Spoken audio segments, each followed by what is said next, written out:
வருங்கால அரசு அதிகாரிகளுக்கு வணக்கம். கூகுள் சி யூனிவர்ஸ் யூடியூப் சேனலில் இன்னைக்கு நம்ம பார்க்க போகிற டாபிக் ஒலிம்பிக் பற்றி நம்ம பார்க்க போகிறோம்.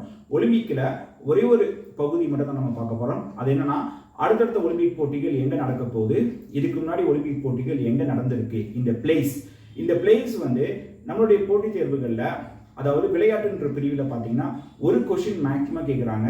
இப்போ உதாரணத்துக்கு 2020 ஒலிம்பிக் போட்டி எங்கு நடைபெற்றது, இந்த மாதிரி கொஷின் கொடுத்து கேட்பாங்க. ஆன்சர் பார்த்தீங்கன்னா ஜப்பானில் டோக்கியோ. இந்த மாதிரி லொக்கேஷன் வந்து கேட்பாங்க. இந்த மாதிரி லொக்கேஷன் வந்து விளையாட்டில் ஒலிம்பிக் மட்டும் இல்லை, cricket, football, hockey, Asian games, Commonwealth games எல்லாத்துக்குமே நம்ம அடுத்தடுத்த போட்டி எங்கே நடக்க போகுது, இந்த வெனியூஸ் கண்டிப்பாக நம்ம படிச்சிருக்கணும். ஸோ அதே மாதிரி தான் இன்னைக்கு நான் உங்களுக்கு ஒரே ஒரு டாபிக் மட்டும் நான் கொடுக்குறேன். ஒலிம்பிக் போட்டியோட அடுத்தடுத்து எங்கே நடக்க போகிற வெனியூஸ். ஓகே, நம்ம இப்போ ஸ்டார்ட் பண்ணலாம். இப்போ ஒலிம்பிக் போட்டி நீங்கள் எடுத்துக்கினாலே இதில் வந்து ரெண்டு இருக்குது. ஒன்று சம்மர் கேம் இருக்குது, இன்னொன்று வின்டர் கேம் இருக்குது. எப்போதுமே சம்மர் கேம் வந்து ஒரு நாட்டில் ஒரு பிளேஸில் ஒரு கிரவுண்டில் வந்து நடக்கும். ஓகேவா, அந்த கிரவுண்டை சுற்றி தான் எல்லா போட்டிகளுமே பொதுவாக இருக்கும். இந்த சம்மர் கேம் முடிஞ்ச உடனேயே ஒரு சில வாரங்கள் என்ன பண்ணுவாங்க, பாராலிம்பிக்ஸ் வந்து ஸ்டார்ட் பண்ணுவாங்க. அதாவது பாரா ஒலிம்பிக் போட்டி, இதுவும் ரொம்ப ரொம்ப முக்கியமானது. இப்போ சம்மர் கேமு, பாரா ஒலிம்பிக் போட்டி, இதில் ஃபுல்லாமே இந்தியர்கள் நிறைய இப்போ சாதனைகள் படைக்க ஆரம்பிச்சிட்டாங்க. அதுலேயும் குறிப்பாக நம்ம இந்த 2024 நடக்க போகிற ஒலிம்பிக்கோட நம்ம குரூப் 4 எக்ஸாமுக்கு மெயினாக படிக்க வேண்டியது லாஸ்ட்டாக 2020-21 முடிஞ்ச டோக்கியோ ஒலிம்பிக்கில் சம்மர் கேம்ஸில் ப்ளஸ் பாரா ஒலிம்பிக்ஸில் வின் பண்ண நபர்களுடைய பேர் லிஸ்ட்டு கம்பல்சரி நம்ம படிச்சாகணும். இதை பற்றி நான் உங்களுக்கு அடுத்த ஒரு வீடியோவில் என்ன பண்ணுறேன், அப்லோட் நான் பண்ணுறேன். இன்னைக்கு நம்ம இந்த வெனியூஸ் மட்டும் நம்ம பார்க்கலாம். ஓகேவா, சரி. இப்போ இந்த list of the Olympic venue எப்பவுமே பார்த்தீங்கன்னா, நீங்கள் எந்த ஒரு டாபிக் படித்தாலும் அதில் இப்போ ரீசண்டாக முடிஞ்சிருக்கிறது இது நீங்கள் படித்தாலும் ஃபர்ஸ்ட் எங்கே நடந்துச்சு, இந்த இயரும் இந்த பிளேஸும் நம்ம என்ன பண்ணணும், கண்டிப்பாக நம்ம படிச்சிருக்கணும். ஏன்னா இதுலேயும் உங்களுக்கு கொஸ்டின்ஸ் கேட்பாங்க. ஓகே, அப்போ கடைசியாக முடிஞ்சது 2020, இதை வச்சு அடுத்து எங்கே நடக்க போது இதையும் நம்ம படிக்கணும். இதுக்கு முன்னாடி உள்ள நம்ம என்ன பண்ணணும், படிக்கணும். நிறைய பேர் என்ன பண்ணுவீங்க, ரீசன்ட் மட்டும்தான் படிப்பீங்க. ஸோ இங்கிட்டோ முன்னாடியோ பார்க்க மாட்டீங்க. ஆனால் நம்ம என்ன பண்ணணும், இது எல்லாமே நம்ம சேர்த்தான் படிக்கணும். ஒரு சில எக்ஸாமில் சிம்பிள் கொஸ்டினாக பார்த்தீங்கன்னா ஜிகேல கூட உங்களுக்கு கேட்டிருக்காங்க, முதல் ஒலிம்பிக் போட்டி எங்கு நடைபெற்றது, அல்லது தற்போதைய ஒலிம்பிக் போட்டி எங்கு நடைபெற்றது, அடுத்து எங்கே, இந்த மாதிரி கேட்டிருக்காங்க. ஒரு சில எக்ஸாமில் நாடு அப்படியே கொடுத்துட்டு அடுத்த நாள் வந்து எங்கெங்கன்னு சொல்லி லொகேஷன் வந்து கேட்டிருக்காங்க. இந்த மாதிரி உங்களுக்கு வந்து எக்ஸாம்ல கொஸ்டின் செட் பண்ணியிருக்காங்க. அதனால இந்த ஒலிம்பிக்கோட வெனியூ பொறுத்த வரைக்கும் இது மட்டும் நீங்க படிச்சாலே போதும். இதுக்குள்ள நமக்கு கேட்டா ஒரு கொஸ்டின். ஓகே, சரி. அப்ப முதல் ஒலிம்பிக் போட்டி 1896 எங்க நடந்திருக்குன்னா, இது ஃபுல்லா நாடு, இந்த நாட்டில் இந்த பகுதி. இதே நீங்க கிரிக்கெட் ஃபிஃபா எடுத்துக்கிட்டீங்கன்னா ஒரு பிளேஸ் மட்டும் இருக்காது, நிறைய இருக்கும். ஏன்னா வெவ்வேறு இடங்கள் என்ன பண்ணுவாங்க, போட்டிகள் வந்து நடத்துவாங்க. ஆனா ஒலிம்பிக் அப்படி கிடையாது. ஒரு நாட்டில் ஒரே ஒரு பிளேஸை சுற்றி தான் எல்லா விதமான போட்டிகள் வந்து நடக்கும். ஓகேவா, அதனாலதான் ஒலிம்பிக் மட்டும் நாடும் பிளேஸும் படிக்கணும். கிரிக்கெட்டை பொறுத்த வரைக்கும் பார்த்தீங்கன்னா, ஃபிஃபா பொறுத்த வரைக்கும் அந்த நாட்டோட பேர் மட்டும் நம்ம படிச்சாலே போதும். சரிங்களா, போன 2023 50 ஓவர் வேர்ல்டு கப் வந்து நம்ம இந்தியா மட்டும்தான் நடத்தி முடிச்சிருக்காங்களா.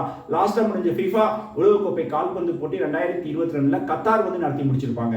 அப்ப இந்த டாபிக் வந்து நம்ம நாட்டோட பேர் தான் படிப்போம். அந்த நாட்டில் வெவ்வேறு இடங்கள்ல போட்டிகள் நடக்கும், அது மேக்சிமம் கேட்க மாட்டாங்க. ஆனா ஒலிம்பிக் வந்து நாடையும் பிளஸ் அந்த பிளேஸ் நம்ம என்ன பண்ணணும், கம்பல்சரி நம்ம படிக்கணும். ஓகே, சரி. ஃபர்ஸ்ட் 1896 கிரீஸ் நாட்டில் ஏதென்ஸ், இங்குதான் முதல் ஒலிம்பிக் போட்டி வந்து நடந்திருக்கு. இது ரொம்ப ரொம்ப முக்கியம். இது நிறைய வாட்டி ஜிகேல கேட்டிருக்காங்க. எப்போதுமே இவங்களுக்கு தான் எந்த இடத்துல ஒரு போட்டி நடந்தாலும் முக்கியத்துவம் கொடுப்பாங்க. சரிங்களா, இது வந்து ஒரு பாரம்பரியமா என்ன பண்றாங்க, கடைபிடிக்கிறாங்க. அதாவது இப்ப 2024 பாரிஸ் ஒலிம்பிக். ஓகேவா, இந்த போட்டி வந்து ஸ்டார்ட் பண்ற டே இருக்குல்ல, அன்னைக்கு வந்து தொடக்க நிகழ்வு நடக்கும். இதுல பாத்தீங்கன்னா முதல் ஆளா யார் வருவாங்கன்னா, ஃபர்ஸ்ட் இந்த போட்டி நடத்துற நாடு இருக்காங்கல்ல, இந்த கிரீஸ்ல ஏதென்ஸ், இவங்க தான் என்ன பண்ணுவாங்க, ஃபர்ஸ்ட் வருவாங்க. ஓகேவா, இதுக்கப்புறம் தான் அல்பபெட்டிக் ஆர்டர்ல வரிசையா ஒவ்வொரு நாடுகள் வருவாங்க. போட்டியை நடத்துற நாடு தான் கடைசியா வருவாங்க. ஓகேவா, அதனால ஃபர்ஸ்ட் இங்க நடந்தனால இவங்களுக்கு எப்போதுமே என்ன பண்ணுவாங்க, முக்கியத்துவம் வந்து கொடுப்பாங்க. ஓகேவா, இந்த கிரீஸ்ன்றது ஐரோப்பிய நாடுகள்ல ஒண்ணு. ஓகே, அடுத்தது நம்ம கடைசியா நடந்த போட்டிகள் பார்க்கலாம். 29/2008 சைனால பெய்ஜிங். ஓகேவா, எப்போதுமே ஒரு விஷயம் சொல்றேன், சில பேர் என்ன படிப்பீங்க 2008 இந்த இயர் மட்டும் படிப்பீங்க. அதாவது 2008ல ஒலிம்பிக் போட்டி எங்கன்னு கேட்டா சைனால பெய்ஜிங் நீங்க சொல்வீங்க. ஆனா இப்ப ரீசனா நம்மளுடைய போட்டித் தேர்வுகள क्वेश्चंस எப்படி கேக்குறாங்க தெரியுமா? இந்த இயர் விட்டுட்டு 29 33 இந்த மாதிரி நம்பர் கொடுத்து கேக்குறாங்க. அப்ப இயர் கொடுத்து கேட்டா இது எல்லாரும் ஆன்சர் ஈஸியா பண்ணிரலாம். ஆனா இதே क्वेश्चन 29வது ஒலிம்பிக் போட்டி எங்க நடைபெற்றது இந்த மாதிரி கேட்டா மேக்ஸिमम ஆன்சர் பண்ண தெரியாது, யோசிப்பீங்க. சாதாரண क्वेश्चन நம்மள என்ன பண்ணுவாங்க யோசிக்க வைக்கிறாங்க. இந்த மாதிரி தான் இப்ப டிஎன்பிஎஸ்சி நிறைய செட் பண்றாங்க. அதுலயும் குறிப்பா இந்த மாதிரி டாபிக், அதாவது new appointment, summit, awards, sports revenues, இந்த 4 மட்டுமே நம்பரை வச்சு உங்களுக்கு தெரியும்ல இந்த டாபிக்லாம் ரொம்ப முக்கியம்னு, அந்த மாதிரி டாபிக் மட்டும் நம்ம நம்பர் வச்சு படிச்சாதான் நமக்கு சேஃப். ஓகேவா? அதனால தயவு செஞ்சு இந்த மாதிரி நம்பர் வச்சு படிங்க. ஓகே, இதுக்கப்புறம் 30/2012 இங்கிலாந்துல லண்டன் ஒலிம்பிக் போட்டியோட வரலாற்றிலேயே ஒரு போட்டியில அதிகபட்ச மெடல் வாங்கினது ஃபர்ஸ்ட் இந்த 2012 லண்டன் ஒலிம்பிக் தான் இருந்துச்சு. இதுல மொத்தம் நம்ம 6 மெடல் வாங்கியிருக்கோம். இதுதான் அதிகபட்சமா இருந்துச்சு. ஆனா இப்ப நம்ம என்ன பண்ணிட்டோம், அதை நம்ம பீட் பண்ணிட்டோம். ஓகேவா? சரி, இதுக்கப்புறம் பாத்தீங்கன்னா 31/2014 பிரேசில்ல ரியோனா இதோட ஃபுல் ஃபார்ம் வந்து ரியோ டி ஜெனீரோ, இந்த பிளேஸ்ல வச்சு நடத்தி முடிச்சிருப்பாங்க. இதுக்கப்புறம் பாத்தீங்கன்னா 32/2020 ஜப்பான்ல டோக்கியோ. அதாவது இந்த 2020ல கோவிட் இருந்தனால இந்த போட்டி என்ன பண்ணிருப்பாங்க 2021க்கு வந்து மாத்திருப்பாங்க. 2021க்கு மாத்தினாலும் இது எந்த ஆண்டுக்கான போட்டினா 2020 தான் நம்ம என்ன பண்ணோம் மெயினா வந்து நம்ம என்ன பண்ணோம் எடுத்துக்கணும். அப்ப லாஸ்டா முடிஞ்சது 2020 ஜப்பான்ல டோக்கியோ. இதுல நமக்கு மொத்தம் 7 மெடல் கிடைச்சிருக்கும். ஒரு ஒலிம்பிக்கோட வரலாற்றிலேயே நமக்கு அதிகபட்ச மெடல் கிடைச்சது இந்த 7. எதுன்னு கேட்டாங்கன்னா இந்த டோக்கியோ ஒலிம்பிக் தான். ஏன்னா நம்ம ஒலிம்பிக் போட்டியில 1900 இந்த ஏர்ல இருந்து போன 2020 வரைக்கும் என்ன பண்றோம் பங்கேற்கிறோம். இந்த 120 ஆண்டுகள்ல நம்ம இந்தியாவோட டோட்டல் மெடல் எவ்வளவு வாங்கியிருக்கோம்னா 35 தான் நம்ம வாங்கியிருக்கோம் இப்போ வரைக்கும். ஓகேவா? 35 தான் சம்மர் ஒலிம்பிக்ஸ்ல நம்ம வாங்கியிருக்கோம். இந்த 35ல 7 பாத்தீங்கன்னா லாஸ்டா முடிஞ்ச டோக்கியோ ஒலிம்பிக்ல நம்ம என்ன பண்ணிருக்கோம் வின் பண்ணிருக்கோம். இது முக்கியம். ஒருவேளை கொஸ்டின் இப்படின்னு கேட்பாங்க, 2020 டோக்கியோ ஒலிம்பிக்கு முன்னாடி, அதாவது 2016 நிலவரப்படி இந்தியா ஒலிம்பிக் போட்டியில எத்தனை மெடல்ஸ் வந்து வாங்கியிருக்காங்க, இந்த மாதிரி கொஸ்டின் கேட்பாங்க.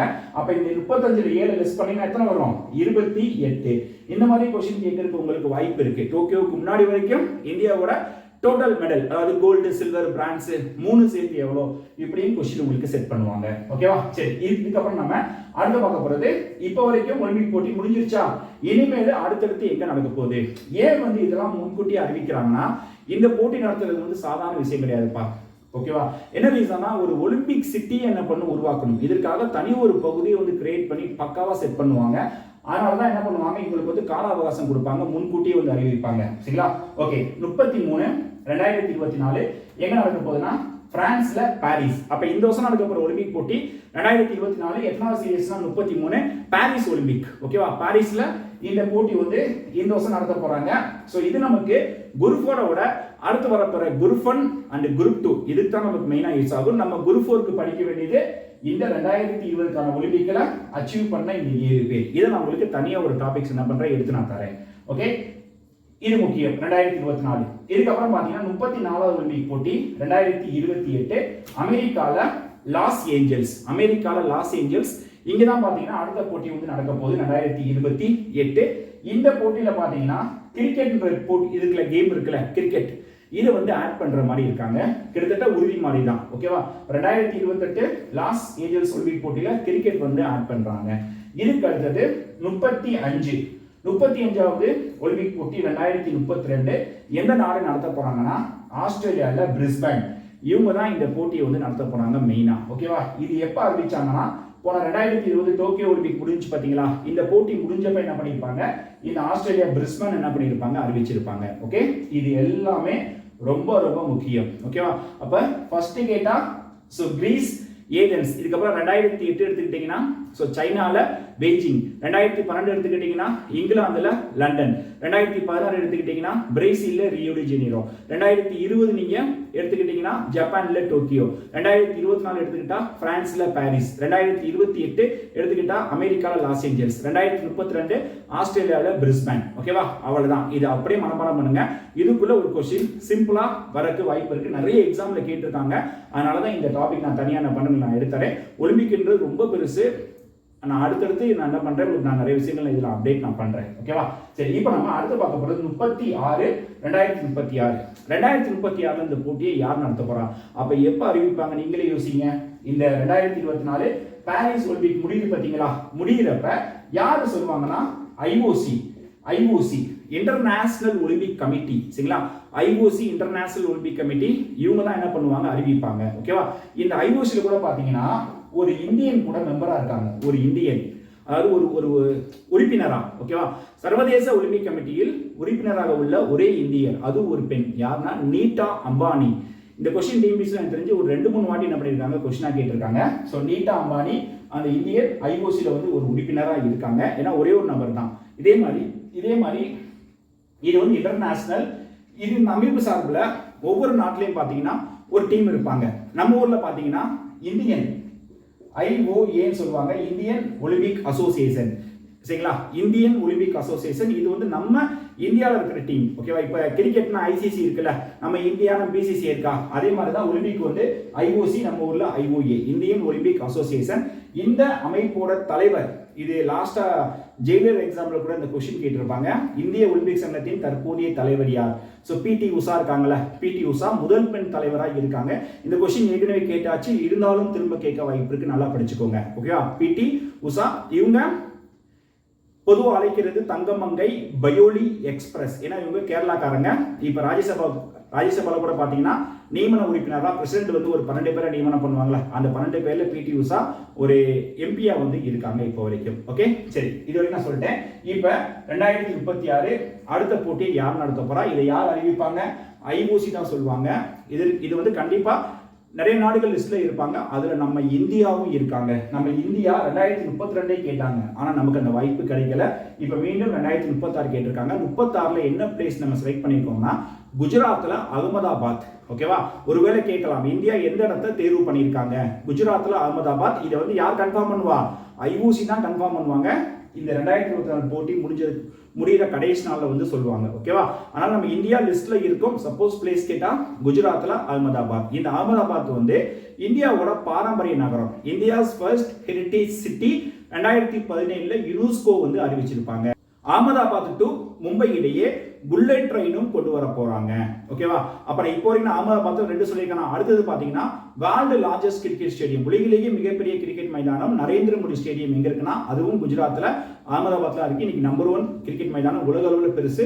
1,32,000 பேர் வரைக்கும் என்ன பண்ணலாம், உட்காரலாம். சரிங்களா? ஓகே, இப்போ நம்ம இன்னைக்கு கிளாஸ் பாத்தீங்கன்னா ஒலிம்பிக்கை வச்சு நான் உங்களுக்கு நிறைய விஷயங்கள் சொல்லியிருக்கேன். மெயினா பார்த்தது பிளேசஸ். ஓகேவா? இந்த டாபிக்ஸ் ரொம்ப முக்கியம், நல்லா படிச்சுக்கோங்க. இதே மாதிரி நிறைய டாபிக்ஸ் வந்து நம்ம group 4 upcoming group 4 exam focus பண்ணி நான் அப்டேட் பண்ணுறேன். எல்லாமே நல்லா கவனிச்சு நோட் பண்ணி வச்சுக்கோங்க. நம்மளுடைய சேனலுக்கு சப்போர்ட் பண்ணுங்க. மறக்காம நம்மளுடைய சேனலை சப்ஸ்கிரைப் பண்ணுங்க. Okay, thank you.